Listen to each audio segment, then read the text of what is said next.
for 54 years, brutally honest with him. You don't kiss his ass, you tell him the truth all the time. Amen. Amen. Amen. That's how we love as friends, and our commitment to God. And people don't know Nicky. I say, Nicky, you're a misnomer. You know, what are you talking about? Misnomer? What the hell are you talking about? I said, well, people see you entertaining and they don't really know you. They don't know about our conversations, and you know how when we can't find answers in this world, how we turn to God a lot. And if you've read the book already, if you haven't, you'll see how Nicky's faith plays a big part in what he's been through. And that's what has kept us as soul brothers, I would say. The cover of the book, I have to tell you, when he was thinking about the covers to use, he showed me a picture. He goes, what do you think of this? It was a dead salmon on a slab. I said, is this a cookbook? Or what? You gonna make a chipino with it or what? You know, so it ended up being this, and as you see, the water, which symbolizes an awful lot, the journey of the salmon, fighting the bears, etc. And Nicky more as a spirit in the back. And I love this cover. And who did it, Nick? Mark Dre Brown, your friend. He couldn't be here today, but yes. Okay. From Standout Productions. Standout Productions. Standout Productions, just a fantastic, because what's inside, you can pretty much looking at the cover, understand all that went through this, all that Nick's been through. And without giving away the book, I would tell you that with all that's going on in the world, divorce is something that's kind of like just, okay, it's accepted now. It happens. I'm not saying it shouldn't happen. There's sometimes people should be divorced. But the kids that are involved, I read a couple studies. I read a lot of studies. I just want to share a couple points that were made from a 1990 study by Hoyt, who said, without an inclusive discussion from all adults involved and the kids, we're talking adults that have come into someone's life, adults that are going out, combined with the loss of an adult, meaning the father or the mother is not in the picture anymore in this kid's life. It could be the triggering effect, a factor equivalent to death. And it could manifest itself in the emotional behavior, addiction, many different ways. And there's one more study that was a book. Now this book, which was written by Layla Miller, it's called Primal Loss, The Now Adult Children of Divorce Speak. They did a study of people in their 50s who came from divorced family. And what they mentioned was the term children are resilient is a bunch of crap that adults throw out to try to cover their decision. And they talk about how that they weren't involved, they were told the same things, we always love you, this and that, but there needed to be more.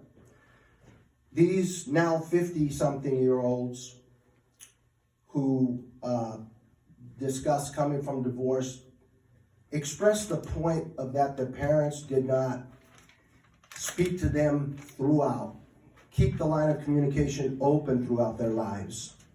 And I'm sure some people are fine. Some people come from divorce. You know, my lovely wife of 32 years, we've had a great marriage, but it still manifests itself in later ages.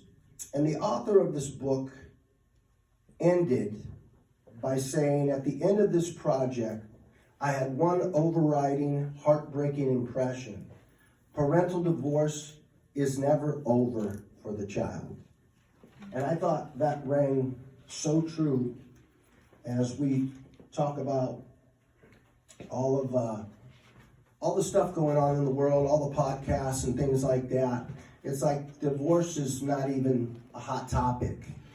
But how we plan to get this book into the hands of people across the state, across the nation, is to hopefully bring that back and push to make people understand that divorce is still a crucial part of the lives of young adults, young kids, and growing into being adults.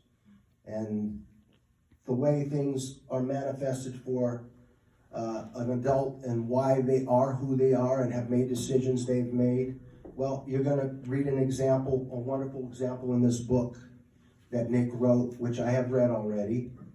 I made sure I did that before I came up here, right? But it's just a wonderful book.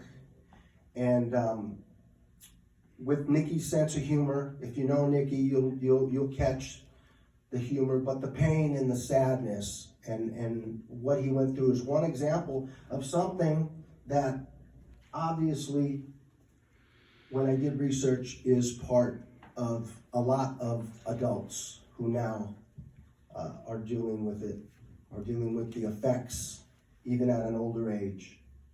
Well, I am going to introduce to you my best friend, 1980 football team Hall of Famer, part of the, now, you know, Mr. Hart's here, Nick, I'm still going to say this, part of the greatest relay team in Pittsburgh High history. I said one of the greatest. One of the greatest, okay. One of the greatest, okay. With his brother David. With his brother David, I remember. And California State Assembly Entertainment Hall of Famer and author, NickyDePaola.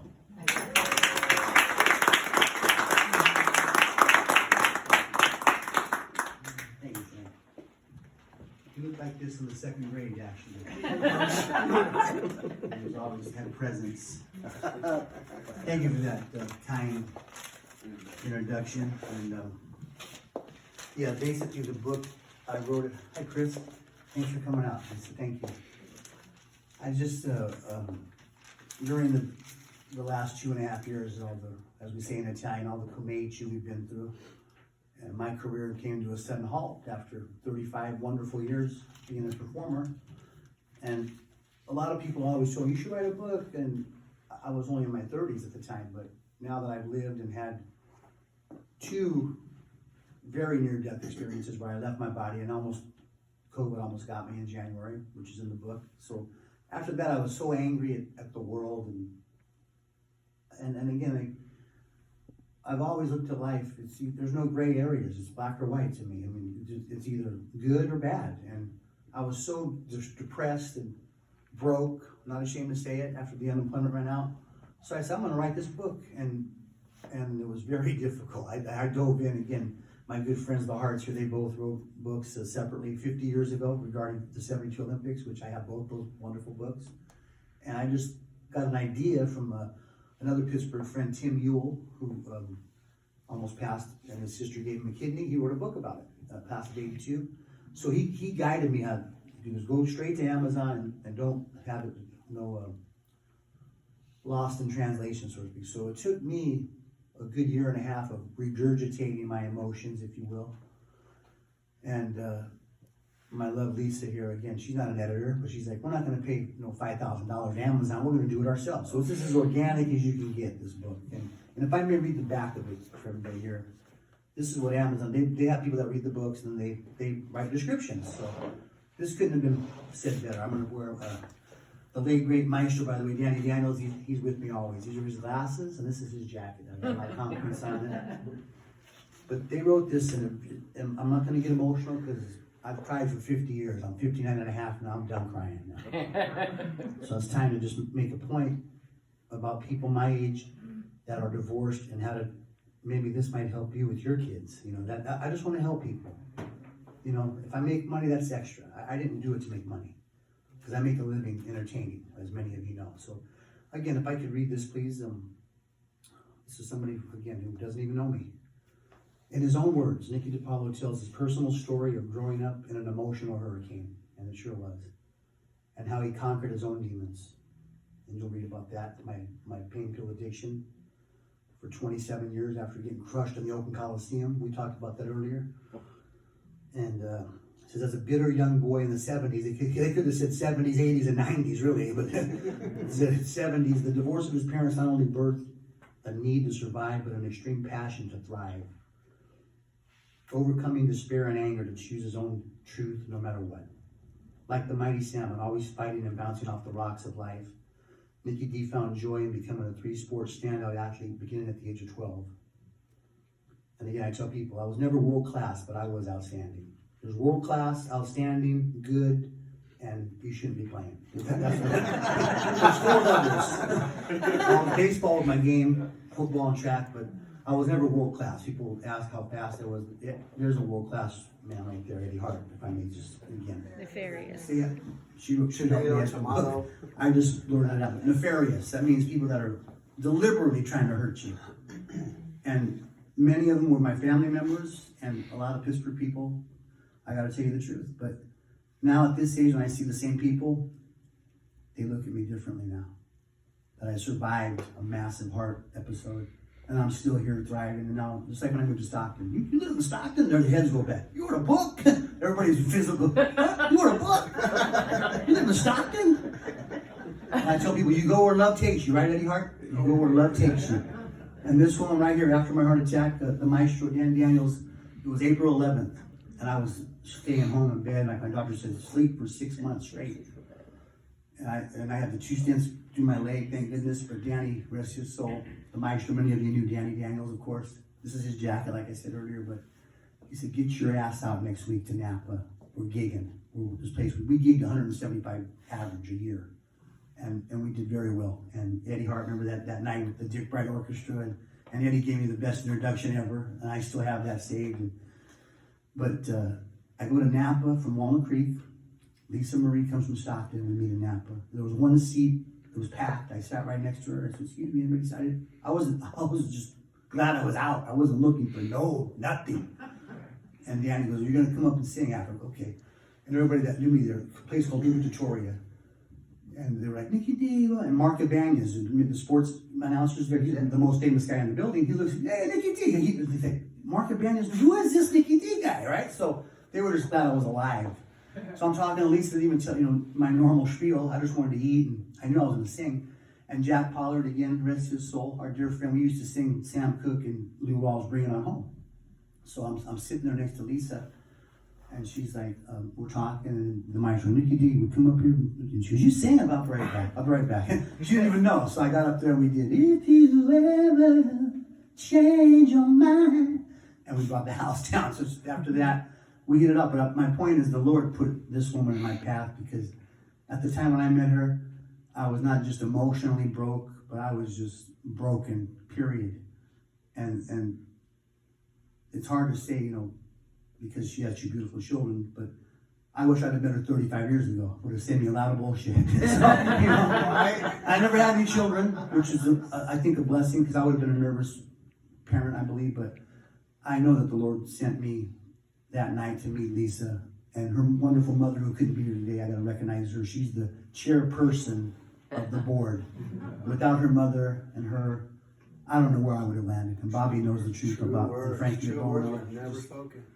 So God has blessed me through all the paradox of pain. Again, there's the blessings that outweigh the BS, if I can say that. And it's true. Because I'm here talking to you. And we've all endured. Look, we're all here. We've endured whatever's going on in the world. I just try to make my own little world happy. And many of you, Darla, Lori, thank you for coming from Lodi and following me.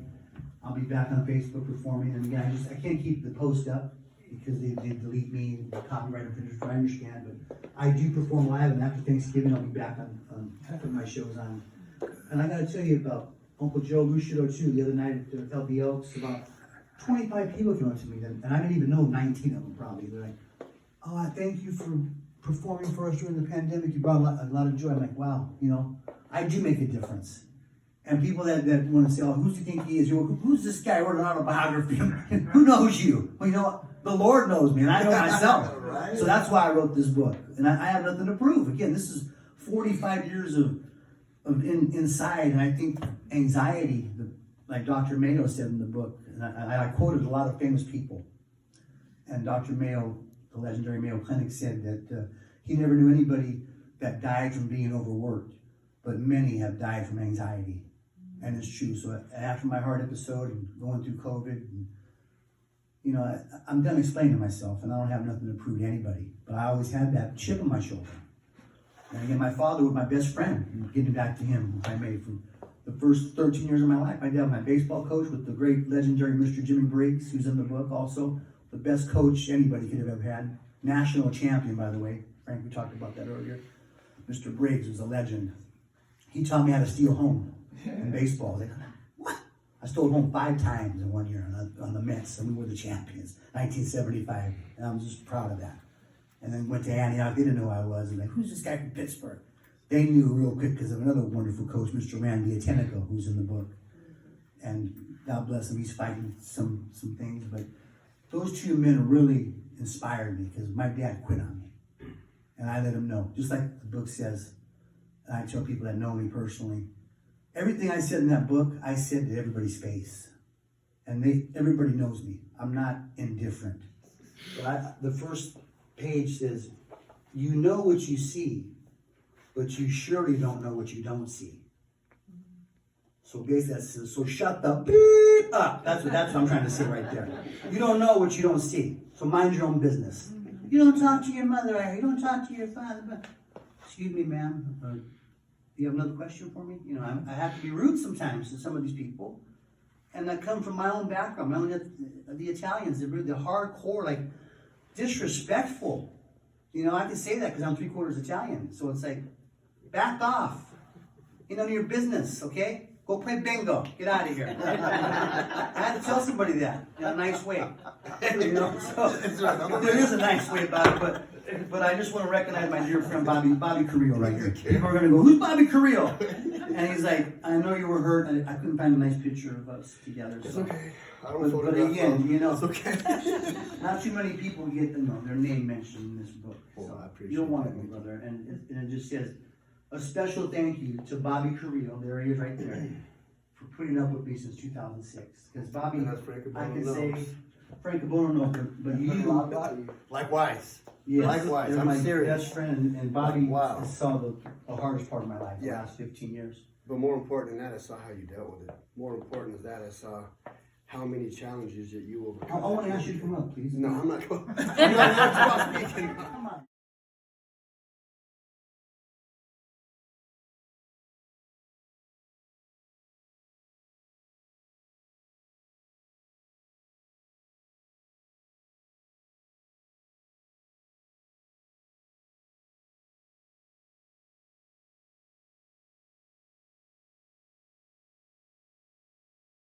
But some people our age, this is right in their face. Behind every person is a story. Behind every story is a person. So think before you judge, because judging somebody doesn't label who you are or who they are. It labels who you are. When you judge somebody, that means, you know what? I'm sorry. Whatever's your problem, I'm sorry. But don't judge me. Because we're not here to judge each other. We're here to help each other, especially if nobody has any compassion now after all of what we've been through the last 2 years. You're never going to have compassion. And again, I'm not here to force my opinion, but I don't want nobody, I'm tired of people kicking me in the shins, so to speak. So that's why I wrote the book, just to clear my emotions.